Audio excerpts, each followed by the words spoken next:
फलेन फलितं सर्वं त्रैलोक्यं सह चराचर पुष्पांजलिं समर्पयामि। वैरोगरे कंकणं सर्वार्गे हरिचन्दनं देवरगान्धविन्दुवदनं परहवतु गौरवसङ्घकृतं गोविन्दं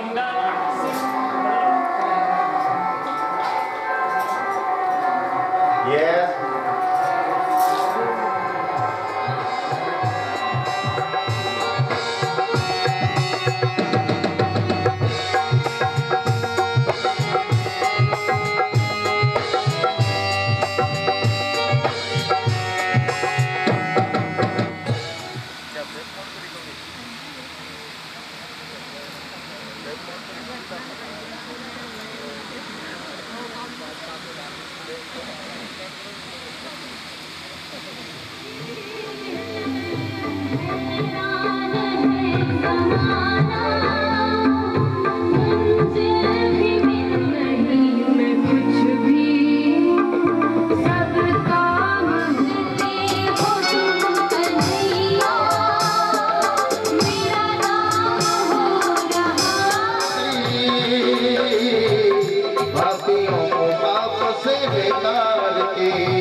जिनकी कृपा से समष्टि की समस्त व्यवस्थाएं संचालित होती और परमात्मा के आदेशानुसार प्रकृति व्यवस्थित रहती है। इस गांव के चारों तरफ स्थित समस्त देवी देवताओं को मेरा प्रणाम। आप सबको भी मेरा प्रणाम। आपके अंदर निहित उस नारायण तत्व को मेरा कोटि कोटि प्रणाम। आइए हम सभी अपने अपने गुरुदेव के चरणों में प्रणाम करें। उनसे केवल एक ही बात मांगे कि हमारे हृदय के अंदर ठाकुर का प्रेम उमड़ता रहे और नित्य उनकी लीलाओं का चिंतन हमारे हृदय के अंदर चलता रहे। जिस दिन गुरु जी तेरा दर्शन होगा, उस दिन सफल मेरा जीवन होगा। मंदिर के कोने में तुम्हें बिठाऊंगा, मेरे मन के मंदिर, मेरे मन के मंदिर के कोने में तुम्हें बिठाऊंगा। बहुत बड़े उपहार तेरे चरण चढ़ाऊंगा। हार से जब अर्चन होगा, मधुबन की हार से जब अर्चन होगा, उस दिन सफल मेरा जीवन होगा। उस दिन गुरु जी तेरा दर्शन होगा, उस दिन सफल मेरा जीवन होगा। आइए हम सभी भागवत के उस प्रवाह में अपने आप को जोड़ने का प्रयास करें। श्रीमद् भागवत का कल हमने महात्म्य में देखा था। आज प्रथम स्कंद में प्रवेश करेंगे। श्रीमद् भागवत सप्ताह ज्ञान का यहाँ आज हम शुभारंभ करने जा रहे हैं। भागवत की कथा चिन्मयी है सज्जनों, ये कभी नष्ट नहीं होती, अद्भुत है। श्रीमद् भागवत साक्षात स्वयं श्री कृष्ण है। श्रीमद् भागवत का आज हम शुभारंभ करने जा रहे हैं। एक बात आपसे कहें कि दुनिया में जितने भी ग्रंथ हैं, चाहे वो पुराण हो, चाहे पुराणों की शाखाएं हो, चाहे रामचरितमानस हो, सबके प्रारंभ करने से पहले किसी न किसी देवता की स्तुति करते हैं ना। कोई गणेश जी को मनाता है, कोई राम जी को मनाता है, कोई हनुमान जी को मनाता है। किसी ग्रंथ में राम की स्तुति होती है, किसी में कन्हैया की होती है, किसी में दुर्गा की होती है, किसी में हनुमान जी की होती है। केवल दुनिया में श्रीमद् भागवत एक ऐसा ग्रंथ है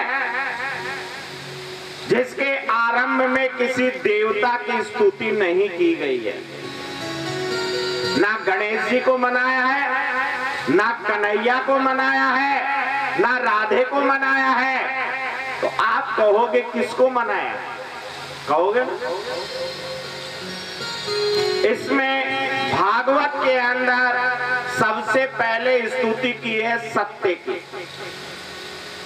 सत्य का निरूपण किया गया है। जिस व्यक्ति के अंदर सत्य जागृत हो जाता है तो उसका चित्त अपने आप जागृत हो जाता है, और चित्त और सत्य जब समाविष्ट होता है तो आनंद का प्रवाह होता है। इसीलिए उसको सच्चिदानंद कहा जाता है। ये हमने आपको कल भी बताया था। जन्माद्यस्यतो अन्वयादित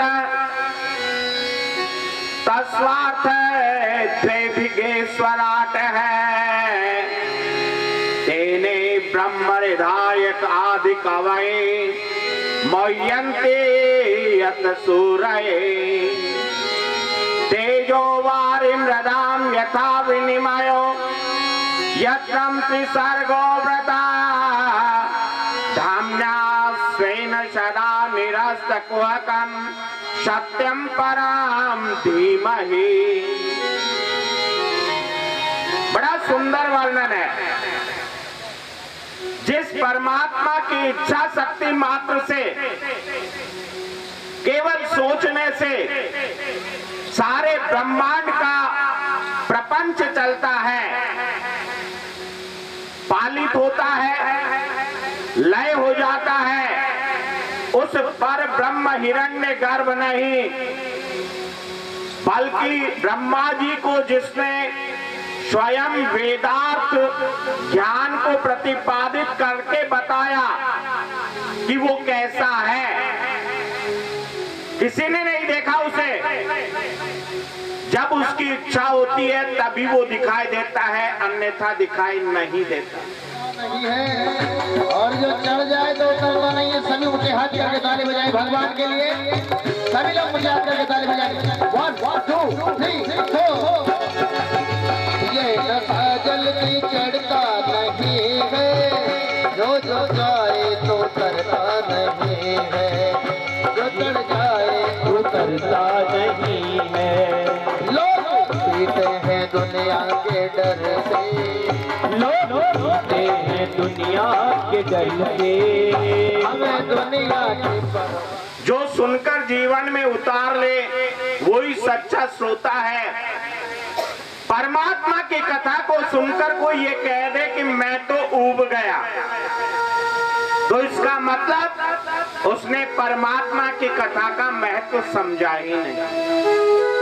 आप दैनिक जीवन में रहते हो, फिल्मी गीत भी सुनते हो, शादी विवाह के गीत भी सुनते हो, गाते भी हो, लेकिन क्या रोजाना आप शादी विवाह और फिल्मों के गीत एक ही एक गीत को गाते रहोगे क्या? आप एक दिन ये कह दोगे अरे रहने दे रे, सुन लिया। लेकिन राम नाम एक ऐसा है जो जीवन के जन्म से लेकर मृत्यु तक चलता रहता है, फिर भी हम उससे अगाते। तोते को अपने हाथ में बिठाकर चुग्गा चुगाते समय तोते के मन में आई, मैं कितना भाग्यशाली हूँ कि त्रिलोकी की पटरानी मुझे खाना खिलाती है, भोजन कराती है। बस इतना सा ही घमंड आया था उस तोते में। तुरंत राधे रानी ने कहा तुम गोलोक में रहने योग्य नहीं हो। सज्जनों, केवल इतना सा ही सोचा था उन्होंने तो, और अपन दिन भर कितना दंभ करते हैं, कितना अभिमान करते हैं, मैंने ऐसा कर दिया, मैंने ऐसा कर दिया, मैं ऐसा कर लूंगा, तू क्या समझता है, यही कहते हैं। वहां तोते ने केवल मन में सोचा है। तुरंत किशोरी जी ने कह दिया जाओ मृत्यु लोक में जन्म लो। तोता रोने लगा, हे मां, मैं यदि मृत्यु लोक में चला गया तो यहाँ पर दिन भर जो तुम्हारा नाम जपता हो ये छूट जाएगा, और भगवान नारायण की, विष्णु की जो माया है वो मुझे घेर लेगी, और मैं माया के बंधन में पड़ गया तो मेरी मुक्ति कभी नहीं होगी। राधे रानी ने कहा रो मत, तेरे को श्राप लग गया, तेरे को मृत्यु लोक में तो जाना पड़ेगा। सज्जना, वहां से गोलोक से उस तोते को धकेल दिया गया। उस तोते की आत्मा मृत्यु लोक की ओर आई। वहां पर अमरनाथ का नाम आपने सुना होगा। अमरनाथ की पहाड़ी के ऊपर वो तोता एक पक्षी और पक्षिण के जोड़े के पास में आया, सोचा इसी को माता पिता बना लूं, और वह उस पक्षिण के गर्भ में चला गया। 2 दिन बाद ही उसके गर्भ से एक छोटा सा अंडा पैदा हुआ। पक्षी और पक्षिण तो अंडे को देखकर बड़े प्रसन्न हुई, लेकिन दुर्भाग्य था कि पक्षी और पक्षिण दोनों खत्म हो गए। अंडा अकेला पड़ा रहा बर्फ के ऊपर। तेज बर्फीली हवाओं से वो अंडा फूट गया और उस इसके अंदर से जो जीव द्रव्य था, भोले बाबा ने कहा देख मैं कथा सुनाता हूँ तो आसपास के लोग नहीं होने चाहिए, मृत्यु जीवन के लोग, मृत्यु लोग के कोई व्यक्ति या नहीं। तो बाहर जाके देख क्या गुफा के बाहर पार्वती बाहर गई सज्जनों, चारों तरफ घूम करके देखा एक अंडा टूटा हुआ था, जीव द्रव्य बिखरा पड़ा था। सोचा ये तो मरा हुआ है, ये क्या है का जीवन। वापिस आकर भोले बाबा से कई कथा सुनाओ, कोई नहीं है। भोले बाबा ने आंख बंद कर ली और कथा प्रारंभ हुई। सज्जनों, कथा सुनने के 3 विधान होते हैं। एक तो भागवत की कथा सामने बैठकर सुननी चाहिए, पहली बात। और भागवत की कथा में बीच में नहीं उठना चाहिए, जो अपनी आदत है, कोई बात नहीं। और भागवत की कथा में सोना नहीं चाहिए। 3 चीजों का संकल्प रखना चाहिए।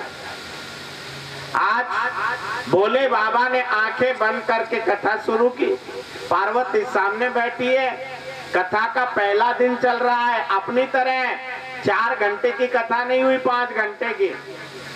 वो सुबह से प्रारंभ हुई, जो अनवरत चल रही थी, रात और दिन। और हमारी कथा 2 भागों में बांटी, उसमें भी लोगों ने कहा साहब एक ही सत्र में कर दो ना आप, तो हम तो 12 बजे से करो और 4 बजे फिर ही कर दो। हमने कहा ये नहीं हो सकता, कथा ही सुननी है तो कथा तो 6-7 घंटे रोजाना यदि अपन देंगे तो कथा सुनेंगे। अरे कोई कारण होगा, कुछ भी नहीं है तेरे बस में, कुछ भी नहीं है तो बांटने वाला बांटे रे। कोई कारण होगा, अरे रे कोई कारण होगा, अरे रे कोई कारण होगा, अरे रे कोई कारण होगा। भरे हैं एक झोली में फूल भरे हैं, एक झोली में घाटे रे। कोई कारण होगा, अरे रे कोई कारण होगा, अरे रे कोई कारण होगा। करेंगे भजन होगा आपका 10वें स्कंद में, जब कन्हैया आएगा तो खूब भजन ही भजन है वहां पे। ये ज्ञान कांड है सज्जनों, ज्ञान कांड में जितना ज्ञान ले सके लेना चाहिए। श्याम धनी हिमावे बेटी जाट की, थाली भर के लाई खिचड़ो ऊपर की बाट की। हिम मारा श्याम धनी हिमावे बेटी जाट की, हिमावे बेटी जाट की।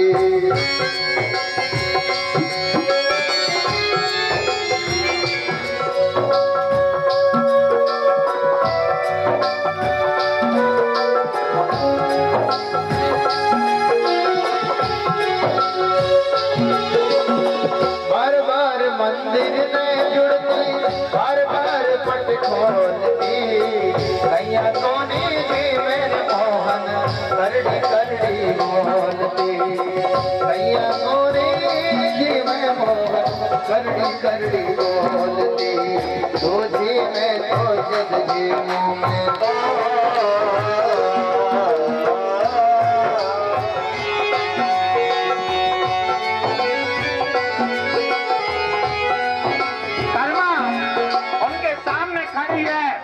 और कह रही है कि यदि आप खिचड़ा नहीं खाओगे तो मैं तुम्हारी देरी के ऊपर अपने प्राण दे दूंगी।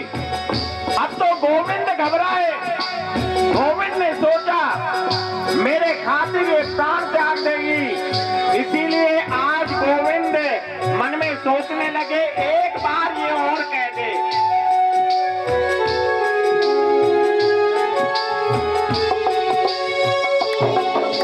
पढ़ तो कर को भूल गई मैं, पर तो फेर लगायो जी। पर तो कर को भूल गई मैं, पर तो फेर लगायो जी।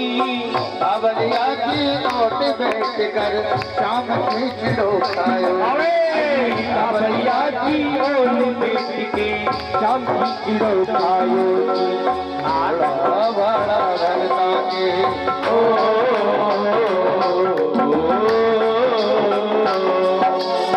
थोड़ा बड़ा भगता के सावरिया खड़ी हो गई, कहा कि तुम्हें जीवना पड़ेगा।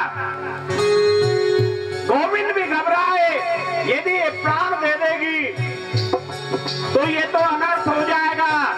आज गोविंद स्वयं प्रकट हुए और गोविंद प्रकट होकर कर्मा से बोले, ला कर्मा तेरा खिचड़ा हम खाते हैं।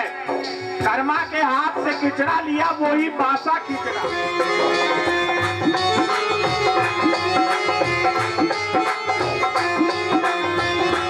और गोविंद की परिक्रमा करने लगे। परिक्रमा दे करके नाचती हुई गोविंद के सामने आकर हाथ जोड़ के बोली, गोविंद मैं रोजाना तेरे को खिचड़ा खिलाऊंगा। गोविंद 5 बजे आ जाता है, मैं इसको खिचड़ा 5 बजे खिलाना पड़ता है, फिर मोड़ा हो गई तो बोले मोड़ा भोग लगा दे। बोले ये मना करता है, मैं मेरे को जाना होता है। एक दिन कर्मा ने साधु की बात मान ली, सुबह नहाने लगे, 5 नहाने में बच गए, 6 बजे तक खिचड़ा नहीं बना तो गोविंद तोड़ करके आए और आकर के बोले, कर्मा खिचड़ा कहाँ है बता, मुझे भूख लगी है। देखो त्रिलोकी के नाथ को सुबह पहले भूख लग गई। कर्मा ने कहा 5 मिनट इंतजार करो। सज्जनों, जो ही कर्मा ने खिचड़ा डाला गरम गरम, उन्होंने अपने हाथ से उसको मुंह के लगाया ही था, जगन्नाथपुरी के अंदर पंडों ने आवाज लगा दी, पट खोल दिए। मेरे कन्हैया वहां से दौड़ लगाए सीकर से और सीधे जगन्नाथपुरी पहुंचे। उनके मुंह पे खिचड़ा लगा हुआ था। पंडों ने सोचा आज तो गोविंद कहीं खिचड़ा खा के आए हैं, खिचड़ा लगा हुआ है, इसका मतलब मेरे गोविंद को खिचड़ा पसंद है। तभी से सज्जनों, जगन्नाथपुरी में पहले हक्का नहीं चढ़ता था, लेकिन मेरे गोविंद के मुंह पे लगे हुए खिचड़े को देखकर तभी से जगन्नाथपुरी में चावल का अटका चढ़ने लगा।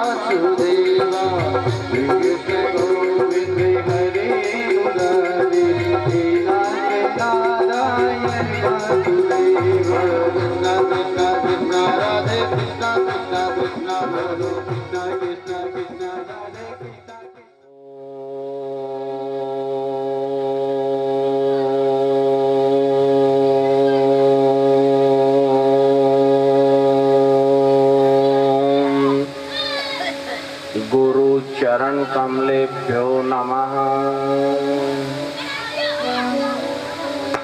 अपना प्रसंग चल रहा था। नारद जी व्यास जी के आश्रम में उपस्थित हो गए।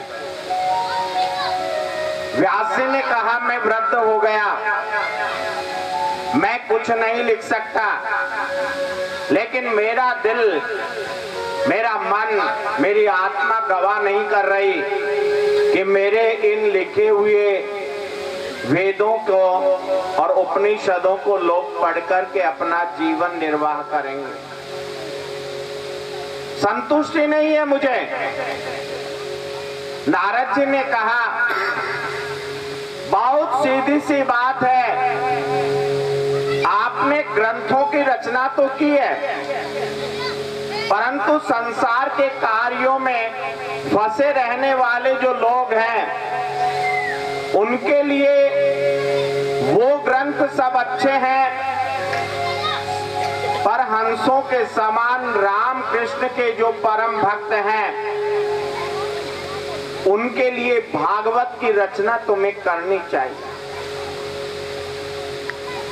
भागवत को तो वैष्णव जन ही पढ़ते हैं और वैष्णव जनों का सबसे बड़ा ग्रंथ भागवत कहलाता है।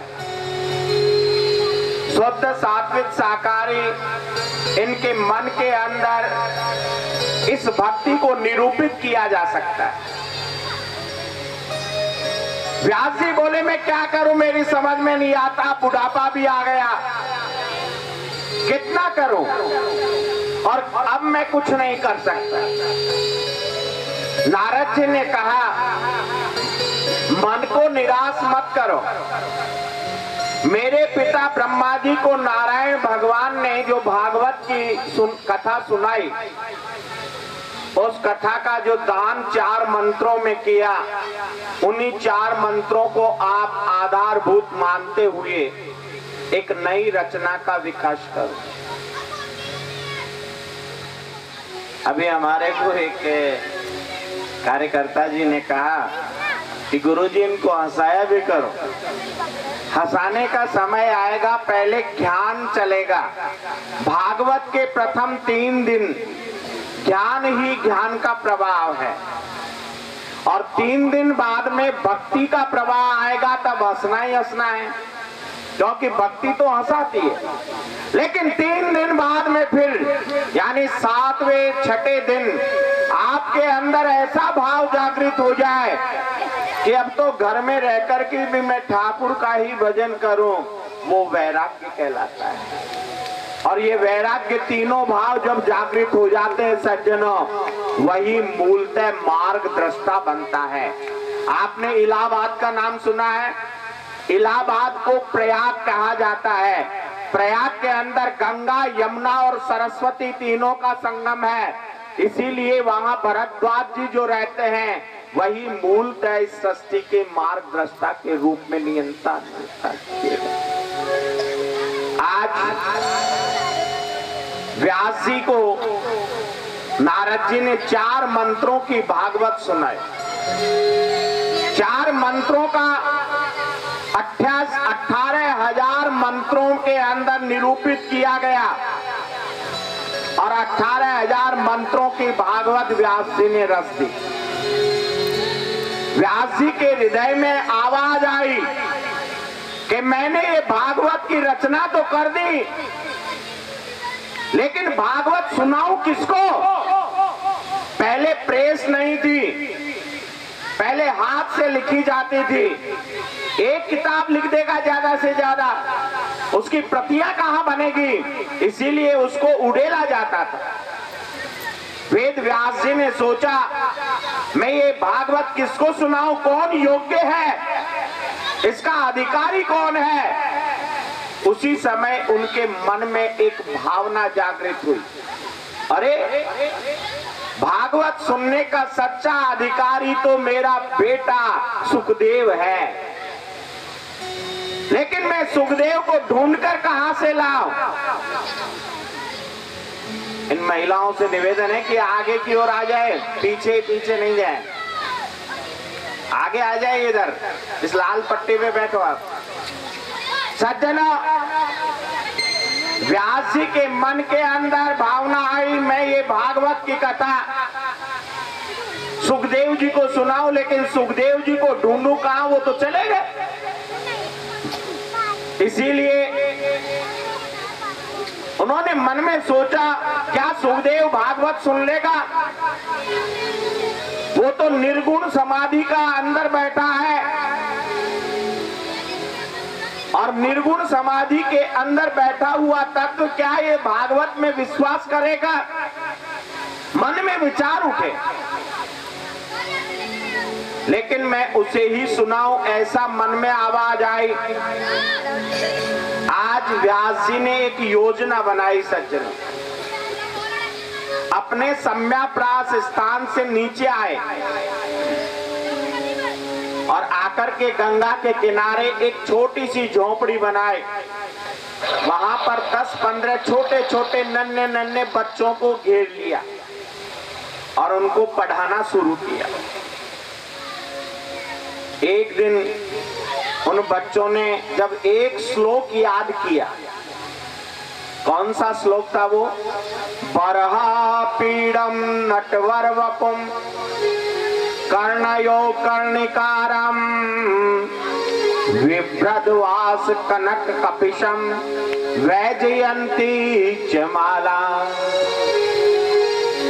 ये आधा श्लोक रटा है पहले, इन बच्चों ने आधा श्लोक रट लिया। माया तेरी सारी दुनिया के सृजनहार, माया तेरी दुनिया तू ही जाने, ओ प्रभु तू ही जाने, तू ही जाने, ओ प्रभु तू ही जाने, तू ही कण कण में समाया निराकार, माया तेरी जाने, तू ही कण कण में समाया निराकार, माया तेरी तू ही जाने। और सुनाओ। बोले हमें इतना ही आता है, ज्यादा नहीं आता। ज्यादा सुनना है तो गुरु जी के पास चलो। सज्जनों, सुखदेव जी उठ खड़े हुए, नंग धड़ंग दौड़ पड़े और अपने पिता के सामने जाकर खड़े हो गए। वेद व्यास जी ने अपने बेटे को देखा, मन में आई इसे भागवत सुना दो, लेकिन नहीं। लोग ये कहेंगे कि खुद का बेटा था इसलिए सुना दी, क्योंकि भागवत सुनने का अधिकारी वही है जिसने काम को जीत लिया, जिसने क्रोध को जीत लिया। जहां काम तह राम नहीं, जहां राम तह काम नहीं। जहां पर राम होता है वहां काम नहीं होता, और जहां राम नहीं होता वहां काम ही काम होता है। इसीलिए मैं इसकी परीक्षा ले, इसने काम को जीता है, क्रोध को जीता है या नहीं। यदि ये इन दोनों को जीतने में सफल हो गया तो मैं इसे भागवत की कथा सुनाऊंगा। सज्जना, आज सुखदेव जी ने काम को जीता है या नहीं, इसकी परीक्षा कौन ले। सुखदेव जी तो स्वयं पर ब्रह्म है, और पर ब्रह्म की परीक्षा कौन लेगा। कोई पर ब्रह्म होगा वही लेगा ना। तेरी बहुत बड़ी ठकुराई है, ओ और छड़ी लहराई रे,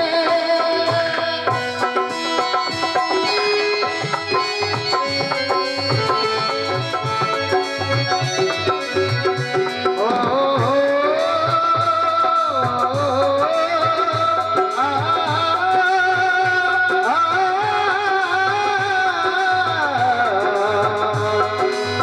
मोरी छड़ी का जादू निराला, शीश पे धारे वो मुरली वाला, झांकी में जारी उस पर दुनिया वारी, रसिया हो सामना, तेरी बहुत बड़ी ठकुराई रे।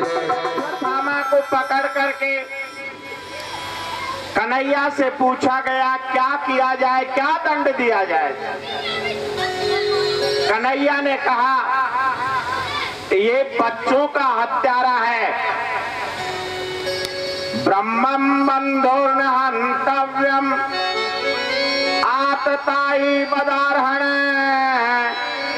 मये वो भय मामनात है परिपायेनो शासनम पूजिए विप्र सकल गुणहीना शूद्रन गुण गण वेद प्रवीणा। सिया राम जय जय राम, राम सिया राम जय जय राम। परहित सारे स धर्म नहीं भाए, पर पीड़ा सम नहीं अधमा।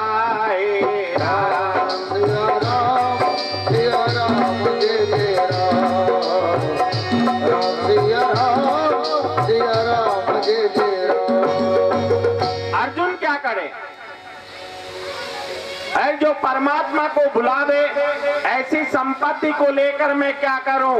विपदों ने विपदा, संपदों ने वो संपदा। वो विपत्ति विपत्ति नहीं है और वो संपत्ति संपत्ति नहीं है। विपदा नारायणम स्मृति विस्मृति। विपत्ति तो वह है जिसमें हम नारायण को भूल जाएं, और संपन्न नारायण स्मृति। संपन्नता वही है जो हमेशा हमारे मन के अंदर नारायण का भाव प्राकट्य करती है। कथा है पुरुषार्थ की, ये स्वार्थ की परमार्थ की, सारथी जिसके बने श्री कृष्ण माधव पार्थ की।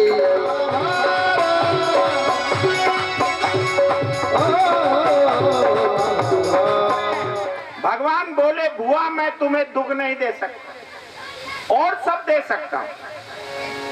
कुंती बोली तो कष्ट नहीं दे सकता, तो एक काम जरूर कर सकता है। बोले क्या? स्नेह की डोर को तोड़ दे। मैं संसार रूपी स्नेह की डोर जो है, मेरा अपना इस डोरी को तोड़ दे तू। मेरी पत्नी, मेरा बेटा, मेरा मकान, हम सब इसी में फंसे रहते हैं। मैंने कल भी आपको एक उदाहरण बताया था। आप अपने पति के नाम की माला नहीं जपते, फिर भी आपको अपना पति याद आता रहता है। आप अपनी पत्नियों के नाम की माला नहीं जपते, फिर भी आपको अपनी पत्नियां याद आती रहती है। आपके बच्चे याद आते रहते हैं। आप गांव चले जाते हो तो घर याद आता रहता है। क्या उनकी माला जपते हो आप? फिर भी याद बनी रहती है। और उस परमात्मा की रोजाना प्रातःकाल एक ही माला जपो, लेकिन जपते हो फिर भी वो हमारे को याद नहीं आता। कारण क्या है? एक सेठ है, अंधेरे के अंदर उसको 500 की गड्डियां दे दो, वो अपने आप बैठा बैठा गिन लेगा, उसको नींद नहीं आएगी, गारंटी है। और उसके हाथ में माला दे दो, वो 5 मिनट बाद में सोना प्रारंभ कर देगा, ऊँघना प्रारंभ कर देगा। कारण क्या है? कभी सोचा नहीं हमने। सज्जना, मतलब है हम नोटों को, हम हमारे पत्नी और यदि आप इसके बारे में गहनता से पढ़ना चाहते तो गीता प्रेस में मीरा चरित नाम की एक पुस्तक निकली है, जो नील शेखावत के द्वारा लिखी गई है। ये लड़की है और ये झारखंड की रहने वाली है। इसने हूबहू वो कथा लिखी है। यदि आप एक बार पढ़ो तो आपके नेत्रों से अश्रुओं की धारा नहीं रुकेगी, ये गारंटी हमारी है। मीरा द्वापर युग की एक गोपी थी जिसका नाम था माधवी। ये सुंदर नाम के ग्वाला के साथ ब्याही गई थी। एक बार जब गोपी को विदा किया जा रहा था तो इसकी माँ ने उल्टी शिक्षा दे दी थी। कन्हैया को देख लेता है तो वो उसी का हो जाता है। और ये सीधी सी बात है, परमात्मा को जब जीव एक बार देखेगा तो परमात्मा लय हो जाएगा। लेकिन माँ ने उल्टी शिक्षा दे दी और उस उल्टी शिक्षा के कारण ये गोपी अपने घूंघट के द्वारा अपने सारे शरीर को ढक करके गोकुल आई। कन्हैया समझ गए। कन्हैया ने कहा, सुंदर भाभी 3 बार में भी वह जब अपने पट नहीं खोली तो कन्हैया की आवाज बदल गई। जिन गोपियों के उद्धार करने के लिए मैं अवतार लेकर आया हूँ, उनमें तू अकेली गोपी ऐसी बचेगी जो दोबारा कलयुग में जन्म लेकर आना पड़ेगा और राव दूधा के यहाँ पोती बनकर के मीरा के नाम से विख्यात होगी। जीवन भर आंसू बहाएगी, तब कहीं जाकर के मैं द्वारिका में तुझे अपने अंदर लीन करूंगा। और वही माधवी नाम की गोपी मीरा बनकर के आई। एक दिन राव दूधा मीरा से कहते हैं, देवी मैं गांव जा रहा हूँ, तू चार भुजा, कभी आप मेड़ता गए हो तो वहाँ चार भुजा का मंदिर है, और नहीं गए हो तो जाकर के आना, उसी के सामने मीरा का मंदिर है। मीरा से कहा तू दूध का कटोरा ले जा और सांवरिया को पिला के आना। ओथे तोरो गोने मदन गोपाल, कटोरो लाई दूध को भरो। है तोरो गोने, ओथे तोरो गोने, ओथे तोरो दूधा जी मन सही बुलावण जग में आई चार, दूधा जी में सही बुलावण जग में आई चार। हर थोड़े दिन को दूध गरम कर लाए मिश्री का, हर थोड़े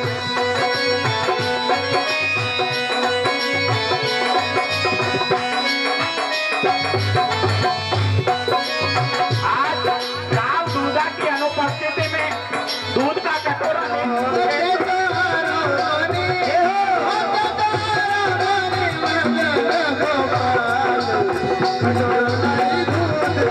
अब कन्हैया जब प्रकट नहीं हुए तो मीरा ने कहा यदि आप प्रकट नहीं होते हो तो मैं तुम्हारे देरी के ऊपर अपने प्राण त्याग दे दूंगी। देशु सांवरिया चरणाम देही ढाल। तो कन्हैया घबराए। कन्हैया ने सोचा अब तो प्रकट होना पड़ेगा। दो हाथ आगे बढ़ाए और चारों हाथों से कटोरों को पकड़ करके मेरे गोविंद मीरा के हाथ से दूध का कटोरा लेकर पीने लगे। दरिया श्याम करुणा सुन प्रभु जी लियो कटोरो हाथ, दरिया श्याम करुणा सुन प्रभु जी लियो कटोरो हाथ। बिना पिया दो दूध कटोरा, घट घट दूध पीवने लगा चार भुजारा नाथ। अरे घट घट दूध पीवने लगा चार भुजा का नाथ। पाले राखे छे भगता की जाति लाजे, कटोरो जाए दूध रो भरो। तोरो गोने मदन गोपाल, कटोरो लाई दूध को आज मीरा खाली कटोरा लेकर जब घर पहुंची तो मीरा को गांव दूधा ने पूछा कटोरा कहाँ है? तो मीरा कहने लगी वो तो गोविंद पी गए। सारे के सारे सभासद वहां आए और मेड़ता के उस मंदिर में आकर मीरा से बोले अब दिखा हमें कैसे दूध पीते हैं। हाथ जोड़कर विनती करने लगी मेरे सांवरिया। चार भुजा प्रकट हुए और मीरा पागल होकर के नाचने लगी। अरे गावे रे गावे या मीरा हरि गुण गावे, हरि गावे रे गावे या मीरा हरि गुण गावे। अरे पुष्कर के पैरा बेटी भुजंग ताल बजावे, गावे रे गावे या मीरा हरि गुण गावे, हरि गावे रे गावे या मीरा हरि गुण गावे।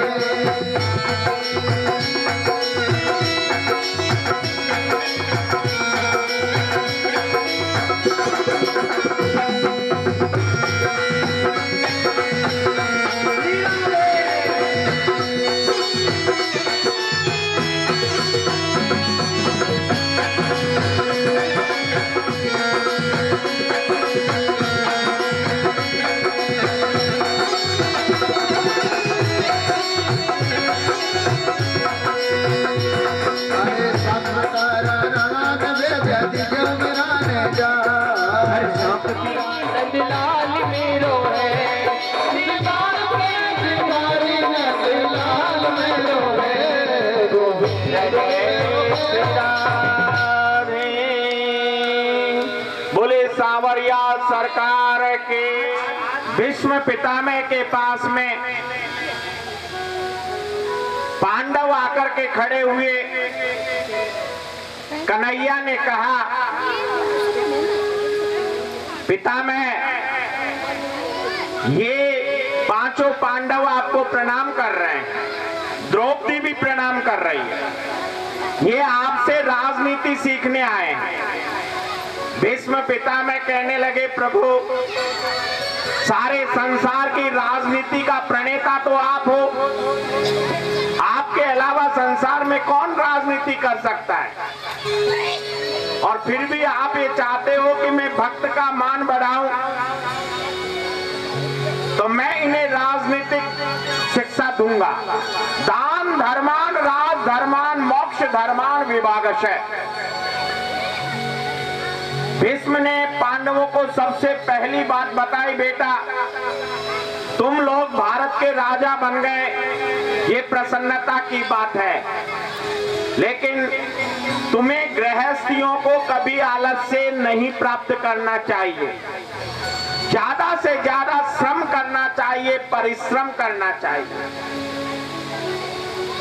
दूसरी बात, तुम राजा हो, राजा का पहला कर्तव्य है कभी भी अपने सामने पाप होते हुए नहीं देखना चाहिए।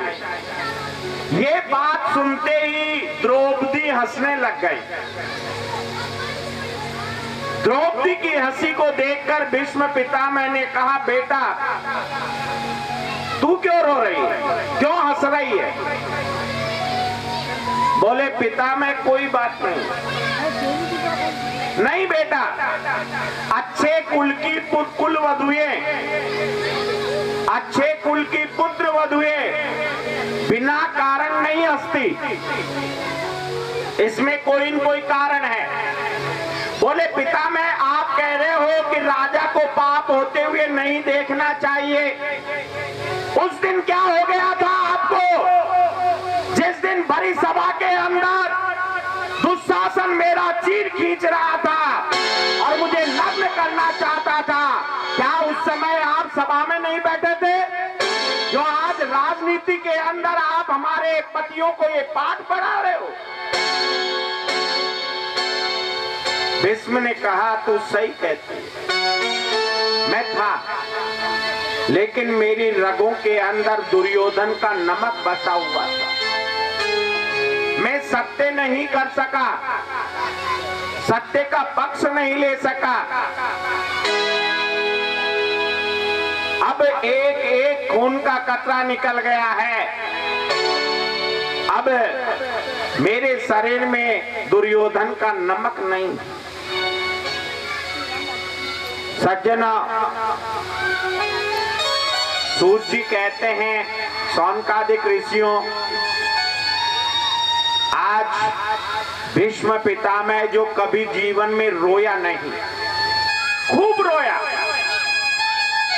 और कहा कन्हैया मुझे पूर्व जन्म के 108 जन्मों की कथाएं याद है, कब कहां जन्म हुआ मेरा,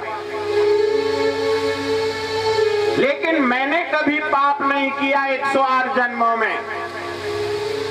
फिर मेरे को ये सरसैया क्यों मिली,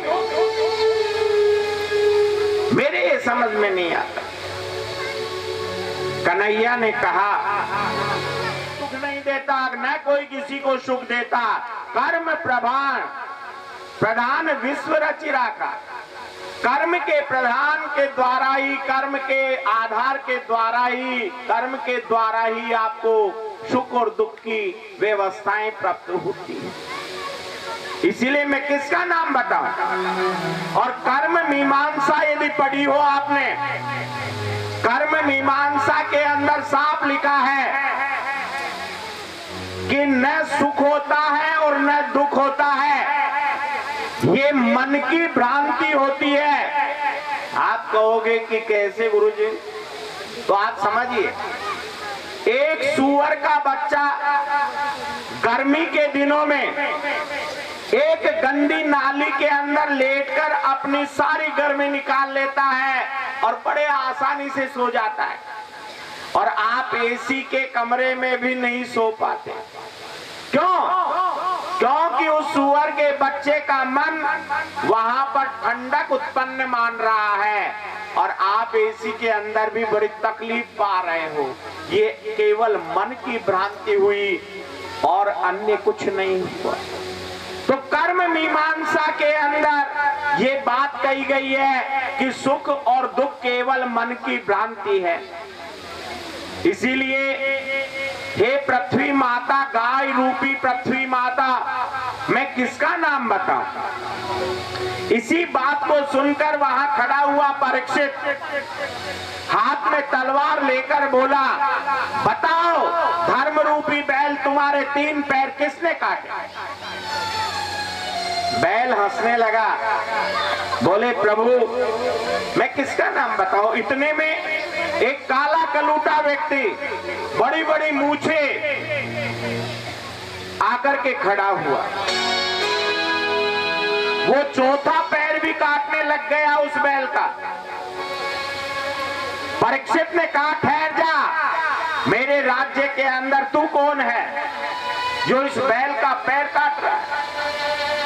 बोले अब मेरा प्रवेश इस धरती पर हो गया है और मैं कलयुग हूं महाराज। अब द्वापर गया, अब मेरा आगमन होगा क्योंकि नारायण ने मुझे स्वीकृत किया। परीक्षित ने कहा, मेरे राज्य में तुम्हें अनुमति नहीं मिलेगी। बोले प्रभु कुछ थोड़ी सी जगह दे दो, मैं वहीं रह जाऊंगा, ज्यादा नहीं मांगता। परीक्षित को याद आई कि अपनी शरण में शत्रु भी आ जाए तो उसकी रक्षा करनी चाहिए, अपने दादा दादियों ने कहा है।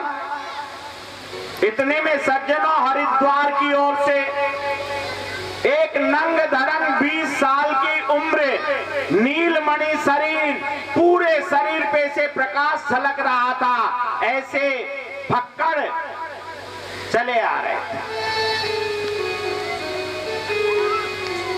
और उस फक्कड़ को देख करके सारे के सारे संत आश्चर्य करने लगे, सब खड़े हो गए। कहा, परीक्षित तेरी मुक्ति निश्चित हो गई। बोले कैसे? देख वो बाबा जी आ रहा, ये तेरी मुक्ति करा सकता है। बोले ये कौन है? ये स्वयं सुखदेव जी हैं। सुखदेव जी सीधे आए और आकर के ऊंचे आसन पे बैठ गए, किसी को कुछ नहीं कहा। राजा परीक्षित उनके चरणों में बैठ गया। मैं सुखदेव जी की थोड़ा सा विवरण बता दूं। इनके शरीर पे एक भी वस्त्र नहीं, इनकी कांति ठाकुर की कांति के बराबर थी और ये एक घर पर केवल गाय को जितनी दूर में दूहा जाता है उससे ज्यादा देर नहीं रुकते थे। भ्रमणशील इकाई थे। राजा परीक्षित हाथ जोड़कर बोला, मेरा बड़ा भाग्य है, मैं किन शब्दों में अपने भाग्य की सराहना करूं, मेरे पास शब्द नहीं है। आज अतिथि के रूप में स्वयं सुखदेव जी पधारे हैं। आप जैसे महापुरुषों का स्मरण मात्र से अमंगल दूर हो जाता है, आपके दर्शन करने के अवसर मिल जाते हैं। परीक्षित महाराज का सुखदेव जी की ओर इशारा था। परीक्षित ने खूब बड़ाई की। इतने में संतों ने कहा, रे रहने दे, ज्यादा बड़ाई मत कर। ये ऐसे संत नहीं है जो बड़ाई सुनने के लायक हैं, ये उठकर चल देंगे, तू सीधी बात कर। परीक्षित ने एक ही प्रश्न किया, महाराज मुझे ये बताइए कि संसार में जल्दी मरने वाले व्यक्ति की मुक्ति का क्या उपाय है? खुद की मुक्ति का उपाय नहीं पूछा, संसार में जल्दी मरने वाले व्यक्ति की मुक्ति का क्या उपाय है? सुखदेव जी इस प्रश्न को सुनकर गदगद हो गए और आज यही हम विराम करेंगे। कल के प्रसंग रहेंगे अपने विदुर के घर। मेरे गोविंद केले खाने के लिए आएंगे, फिर हिरण्याक्ष का वध होगा, कर्दम और देवहूति का विवाह होगा और कपिल मुनि का जन्म होगा। इसके बाद में कपिल मुनि के जन्म के बाद मेरे यहाँ पर ध्रुव का जन्म होगा और ध्रुव के जन्म के पश्चात हम कल उत्तान पाद के वर्णन को पढ़ते हुए जीव और नरकों की व्यवस्थाओं को देखेंगे और मेरे गोविंद की प्राप्ति का प्रयास करेंगे। इसके बाद हम ऋषभ देव की कथा जो भरत की कथा से जुड़ी हुई है उसका रसास्वादन करेंगे।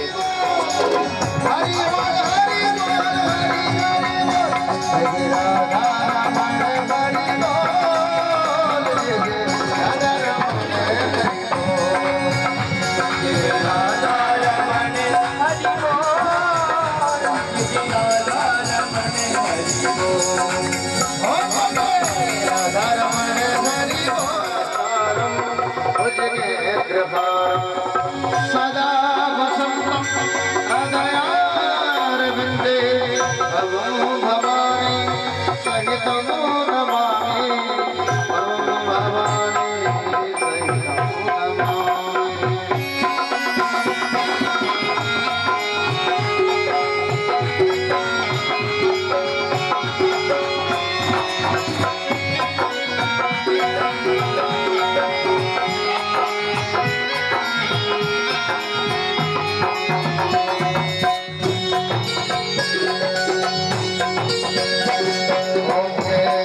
जगदीश हरे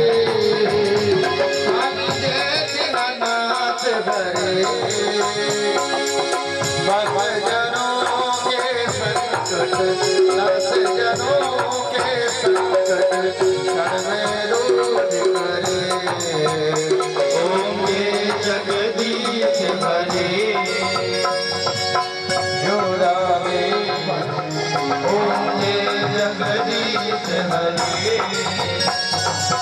तुम पुराण परमात्मा तुम अंतर्यामी स्वामी तुम्हें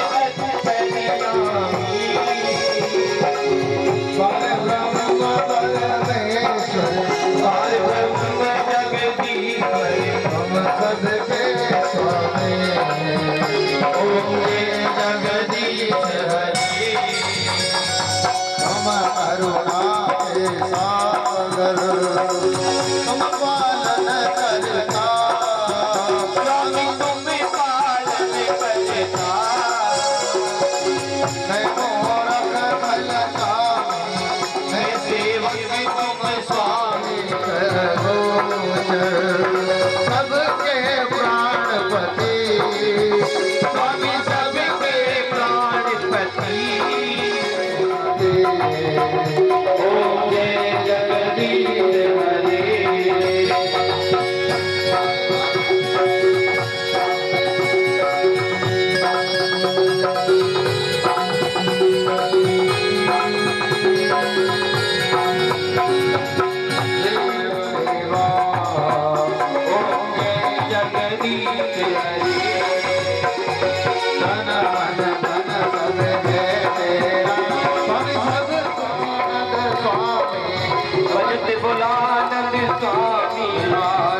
फल